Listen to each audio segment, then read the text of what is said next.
Hey, what's up everybody? Rob Marzullo here, Ram Studio Comics. Welcome back. So this will be the third lesson that I'm sharing from the How to Draw Heads from Any Angle course that's available on Udemy. So in this particular lesson, I'll show you how to take the structured approach that we did in the previous lesson and now add facial features over top and talk about a little bit of that as we work through the process. So I hope you enjoy this video. And again, if you want to take the course, there's a link in the description box below. But I hope you enjoy this content. More on the way real soon, and on to the lesson. Alright, so now we got a lot of the base information in place. Let's continue to detail this. So one of the things we need to do, we've got the eyes in place, so we can draw in just a little bit of openings for the eyes. Now, there's other sections or other lessons on eyes, but for now we're just going to keep them very basic and focus a little bit more on the positioning. So that's already outlined for us right there. And, just kind of a roundedness at the bottom. I would say the quickest tip I'll give right here is just that the top of the eye and the bottom of the eye is a different shape, and that it points here and it dips down here. But actually I'm going to bring up this, I don't know if that's the nasal cavity, but you get this little pocket of skin that comes up right there. I believe that's your nasal or sinuses. So bring that right above there. And again, I don't want to get too much into detailing, but I do want to explain some of it as we progress through here. Now, remember, we got this top section here that we defined earlier for the hairline, and I'm going to bring that up just a little bit more. So again, I'm always kind of moving lines based on, what it is I'm thinking that I want to see in my character design. I'm just going to draw out the hairline, do my best to make it look somewhat identical on the other side. As I mentioned before, not always my strong suit, but a little bit of soft erasing and redrawing, I'll be able to get it there. Okay, so now the other area of the eye that we want to illustrate is the iris. And this is also another 1/3 rule. So generally the iris is about 1/3 the distance across the width of the eye. So from left to right. So again, it's really neat how there's a lot of these 1/3 measurements in the eye. We got this character looking a little upset. And then the pupil, obviously right in the middle there, as best you can get it. And we're going to get into talking about expressions of the eyes and how to make a variety of looks and things like that. But generally, when you bring the pupil to the top of the eye, it's going to look like more of an angry or sleepy expression. So now that we've got much of that in place, we can take this and soft erase the artwork back.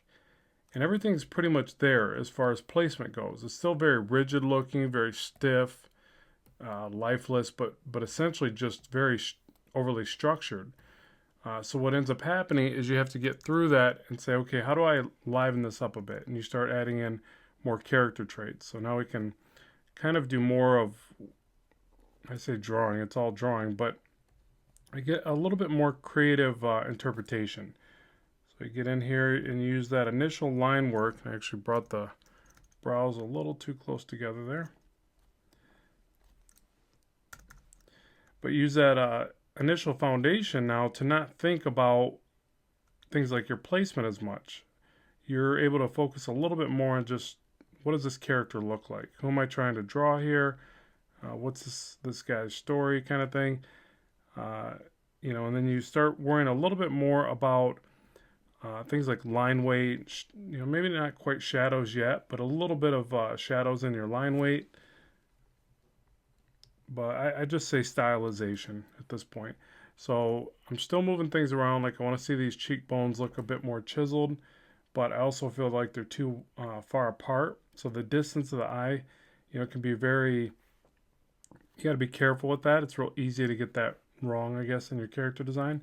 And I can see that happening here. So I'm going to bring that in quite a bit.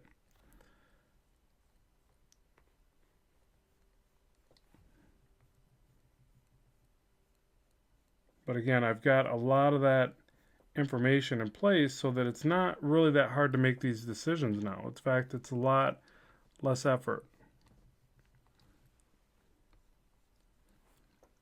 And then we can get in here and detail the eyes a bit. I generally will make the top eyelid darker just to convey a little bit of shadow there.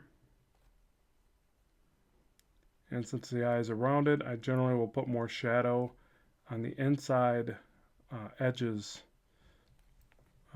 but basically the inside of the eye, and then I'll do a little bit of shading to the outside. But I'm trying to keep in mind that these eyes aren't just flat slits in the face. It's real easy to make that mistake and get that kind of look. So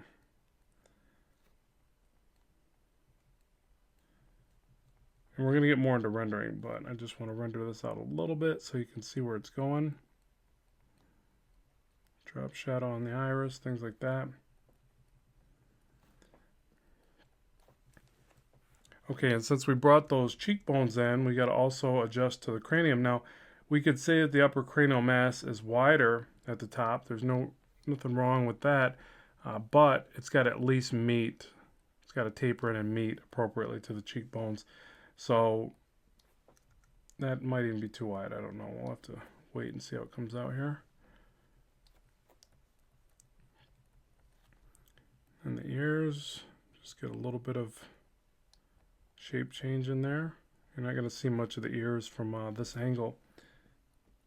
And keep in mind, with each area of the body, or the face I should say, that we're going to talk about, there's separate lessons on each. So this course isn't entirely linear. I mean, I recommend you take it that way, but if you do feel the need to jump ahead and watch, the lessons on eyes or the lessons on noses and brush up your skills there, more than welcome to do so. So there's lessons on everything that you can find throughout.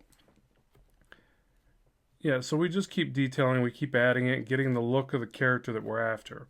Okay, so hopefully you could see that by establishing that base information, the placement of the features, it makes our job a lot easier to get in here now and detail the work and just kind of have fun with it and go, okay, what's this character about?